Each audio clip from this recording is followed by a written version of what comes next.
Hello, everyone, and thank you for tuning in to today's conversation. I am joined by Odette Umali, the founder of Gordon Parenting, to discuss some of the recent hardships many parents and families across Hong Kong are facing, as a large portion of the city's workforce are being asked to or required to work from home, while their children are also taking online classes from home at the same time. She's here to offer some advice on how to handle some of these difficult situations. So, first and foremost, Odette, could you just tell us a little bit about yourself and what you do at Gordon Parenting? Thank you. Good afternoon, Clark. Thank you for having me. I'm grateful to be here. First, I'm a parent of a 23-year-old lady and also a parent of an 18-year-old boy, teenage boy.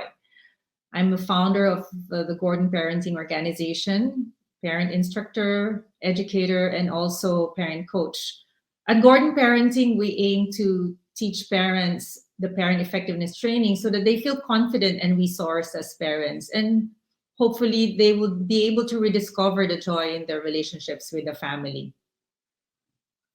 Thanks, Odette. So now that we are, well into the fifth wave of the pandemic here in Hong Kong, with schools having prolonged closures and parents working from home, what impact are you seeing on families?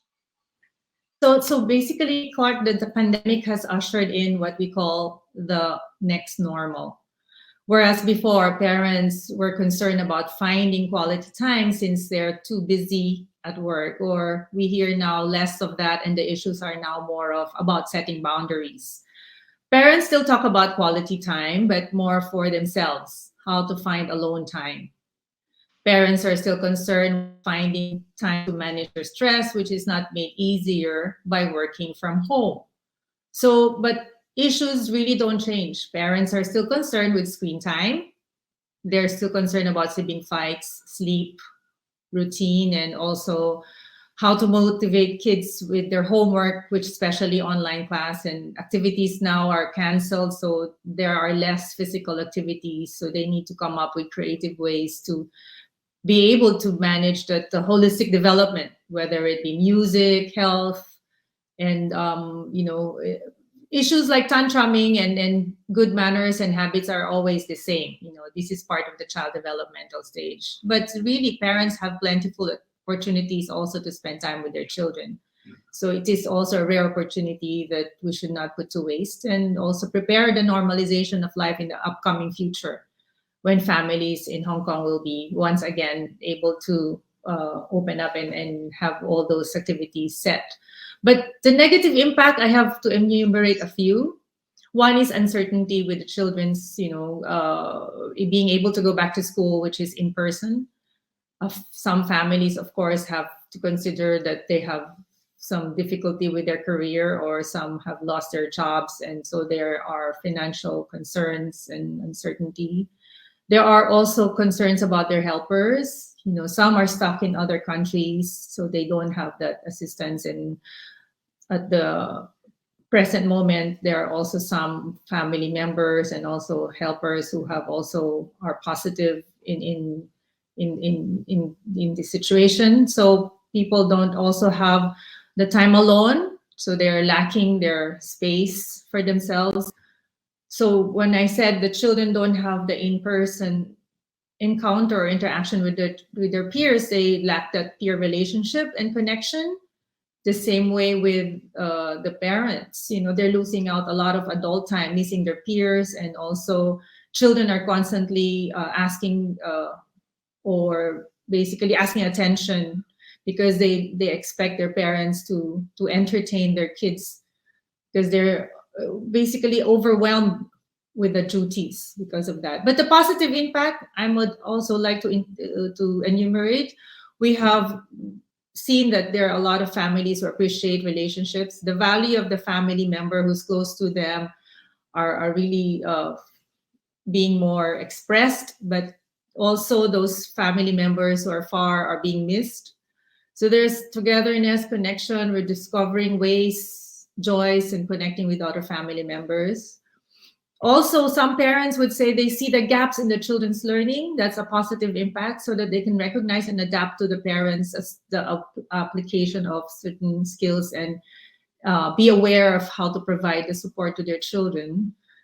I also hear some families saying that the kids can sleep longer because they don't have to commute from home to school. And so kids are catching up on their sleep. So depending on the situation of the family and also the situation of the parents, so there are varied negative and positive impacts.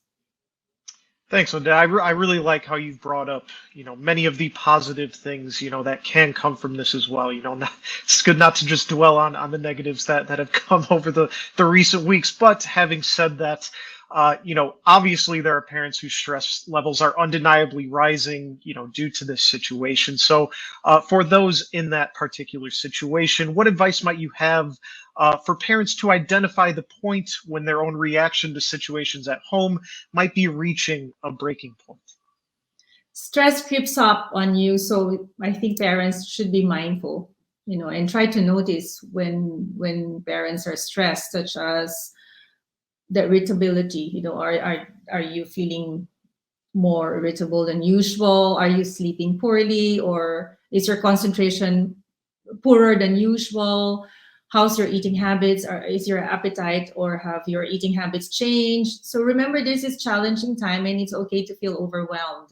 And there's no need to really feel bad because you're feeling bad. It's in fact very difficult to show good parenting to some parents due to this unique situation. And it's the same with children. We have to trust that our children have their instilled immune system to be able to cope and be able to be resilient also in this time. And what strategies or pointers could parents consider to diffuse tension at home during this period? We have this concept which we call 3 kinds of time, which we share it in our course. This is when we are in our no problem area. It is really so amazing. It has helped me and a lot of millions of families all over the world. It is when you can identify the 3 kinds of time. First is the alone time. We want to focus on self-care. It is so important. If you're not taking care of yourself, it can't be good to your family. So it's hard to be able to give emotional generosity to our members, and also to the people we love. So we should get enough sleep, do some meditation, or just a few physical activities such as hiking or whatever keeps you sane. I think this is important for every person, every child to have.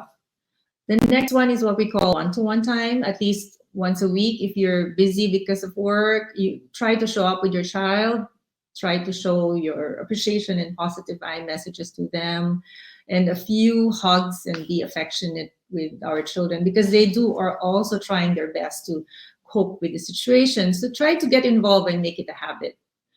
The last consideration is also when you're doing a time with them, which is we call this modeling. It's important that we show patience. Not being able to do a lot of things is really a reality, but if we show that we're accepting what's happening right now, and we show the virtue of patience, is also very important because they see that we are able to cope up, with the everyday activities that we face.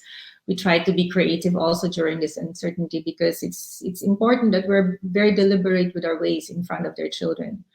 So if we see ourselves being triggered, try to breathe and pause and take a few minutes to just manage our emotion, because they really don't know how to regulate yet the emotion. So we have to be able to be more composed in front of them.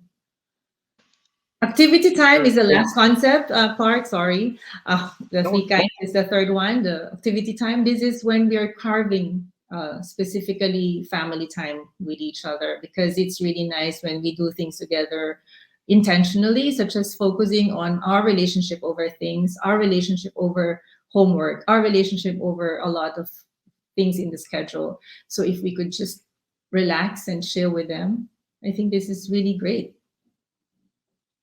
That's great, thanks. And then aside from, tips on diffusing tension, do you have any tips that you could share in order to ensure a problem-free work and study from home arrangement, potentially for quite a prolonged period of time it might be looking like?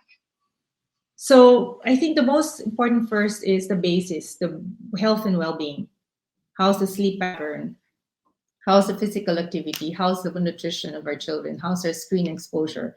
If we're able to monitor those, then we could also understand what triggers the behavior of the child.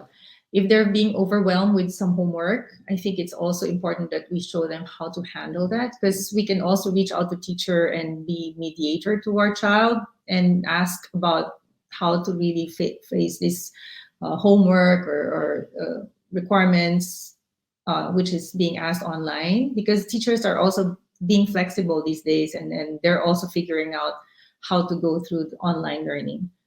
As for us, we really have to be able to communicate clearly to our children that we're doing work, so we have to set boundaries. It's so important that we set physical and mental boundaries with our children, like setting up a space for us to mentally check in for our work at the same time for the children, and establish also the way how to communicate during the day, such as having snack counters or eating time, because their lunch break is different from our lunch break as working parents. So we have to be able to be preventive in those ways, such as planning ahead in terms of the environment and the schedule.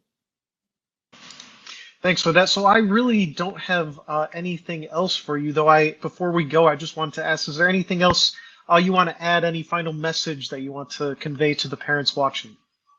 I think we don't have to go solo. It takes a village to raise a child. You have a community which you should tap for support. Most often parents feel alone and unsure that they might be doing something wrong, or there's so much concern that they are thinking of. But you see, it is not entirely new in the universe when it comes to parenting. If you need support, reach out for your school, reach out to other parents. Maybe you can try out and ask what have they learned from this experience. Or if you're feeling overwhelmed, ask for professionals, because it's good to be able to be looked after by professionals such as psychologists, counselors, and such coping thoughts. We could just say, I've gotten through this before and I'm strong enough. So All right. Thanks so much, Odette. That's all I have for you. Thanks for sharing your time and expertise with us. I'm sure our viewers will be able to take away several practical tips from what you have shared.